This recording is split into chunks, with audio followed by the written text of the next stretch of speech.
जैसा कि आपको पूर्व में बताया जा चुका है कि माध्यमिक शिक्षा बोर्ड राजस्थान द्वारा सेकेंडरी एवं सीनियर सेकेंडरी 2023 परीक्षा के लिए ऑनलाइन आवेदन फॉर्म भरने प्रारंभ हो गए हैं, जिसकी प्रक्रिया आज प्रारंभ कर दी गई है।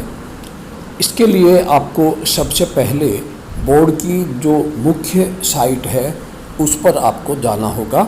जैसा कि आपको दिखाई दे रहा है, आप इस साइट पर जाइए।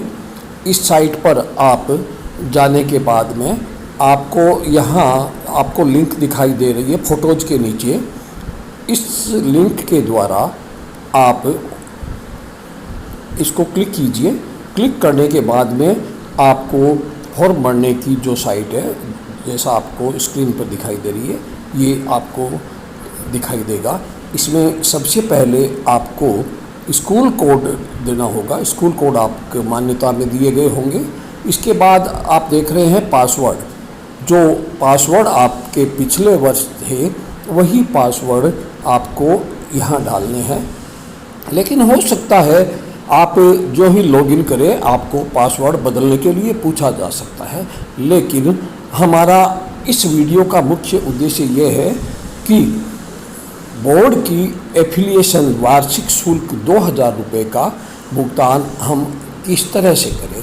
इसके लिए आपको अपने विद्यालय का कोड एवं पासवर्ड डालकर आपको सबसे पहले लॉगिन होना पड़ेगा। लॉगिन होने के बाद में आपको कुछ इस तरह का इंटरफेस और स्क्रीन आपको दिखाई देगी।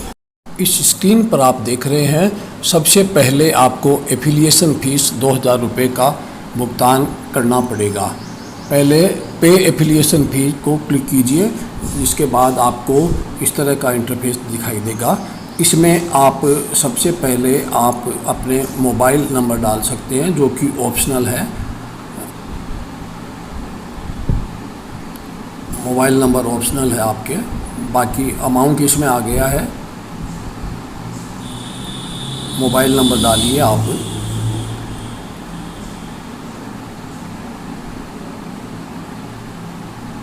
इसके बाद ईमेल आप डालिए। ईमेल भी वैसे ऑप्शनल है।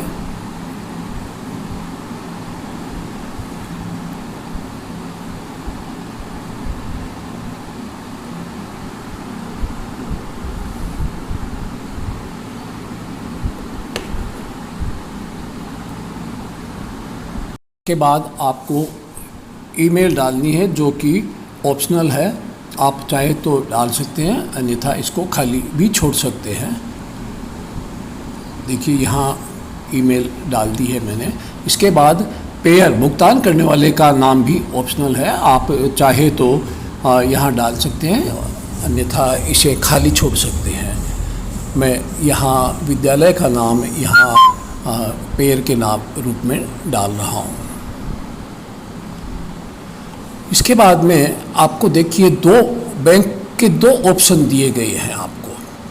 पहला ऑप्शन ICICI बैंक दिया गया है रिटेल, और दूसरा अगर आपके पास ICICI बैंक नहीं है तो आप अदर बैंक को क्लिक कीजिए, जैसा मैंने अदर बैंक को क्लिक किया है।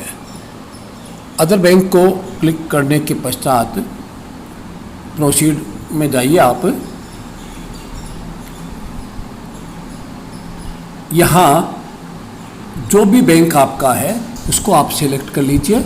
मैंने यहाँ SBI बैंक को सिलेक्ट किया है।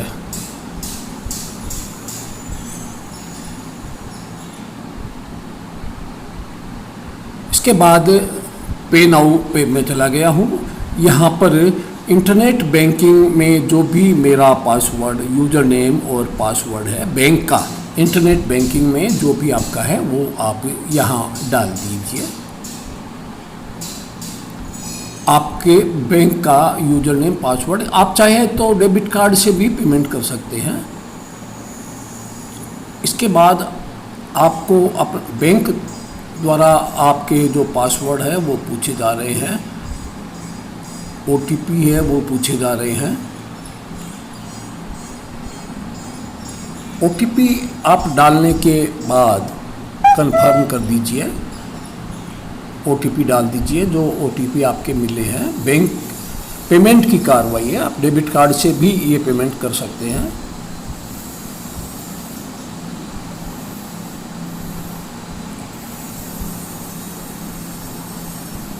यहाँ पेमेंट हो गया है और उसकी सक्सेसफुल पेमेंट की सूचना भी मुझे मिल गई है।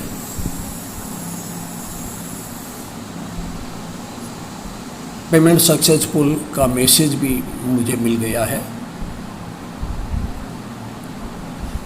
इसके बाद आप मुख्य साइट पर आ जाते हैं जहाँ से लॉगिन हुए थे आप।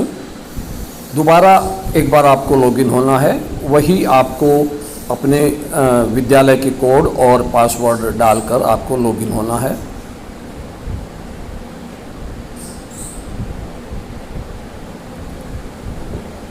लॉगिन हो जाइए आप।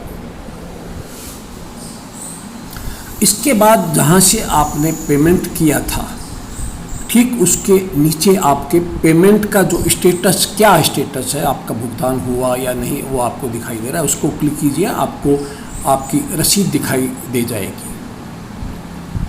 इस रसीद को आप प्रिंट कर लीजिए अथवा सेव कर लीजिए। आप सेव करने से आपको भविष्य में यह काम आएगी। यहाँ प्रिंट कर लीजिए।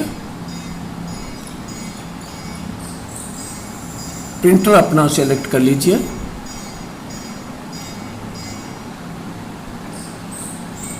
यहाँ सेव का ऑप्शन भी आएगा, आप चाहे तो सेव कर सकते हैं या आप चाहे तो प्रिंट निकाल सकते हैं और सेव कर सकते हैं। दोनों भी कार्य। ये आपको रसीद दिखाई दे रही है जिसको मैंने प्रिंट कर लिया है।